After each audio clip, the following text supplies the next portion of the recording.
I'd also say I'm talking about employment and people on lower wages. If you're in the north of England, like in my constituency, or here in the northwest where I am today, with many more people in lower paid jobs. Actually, since 2010, they've seen their taxes cut and their wages rise 30% in real terms to the standards that we're seeing now. That's a huge pay increase for people. That is levelling up in action.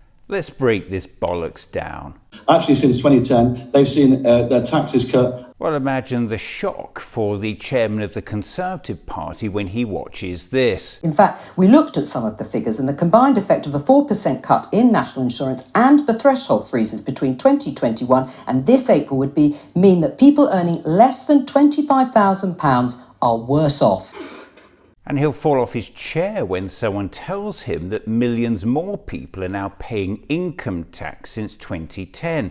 Don't just take my word for it. You made millions pay more in income tax by changing the thresholds. And more adults than ever are now paying higher rate tax. And if all that's not bad enough, even with the recent cut to national insurance, workers will still be clobbered with the highest tax burden for 70 years. And their wages rise 30% in real terms. Well, again, imagine the shock when someone tells him real wages in 2024 are forecast to be lower than they were in 2006. Just think about that. And never in living memory have families got so much poorer over a single parliament. And if all that's not bad enough, a staggering 42% of people on universal credit are now in work.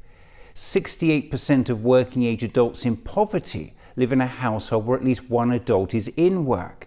And a staggering 71% of children growing up in poverty now live in a household where at least one person works.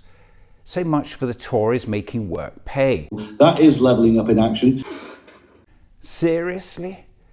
Under this government, the UK has just seen the biggest rise in absolute poverty in 30 years. The UK has just been ranked by UNICEF, that's the United Nations Children's Fund, as the worst amongst the world's richest countries in child poverty levels. The number of children in food poverty has doubled. 1 million adults can't even afford to eat every day, and millions more are skipping meals and cutting back on food. Does that sound like levelling up in action?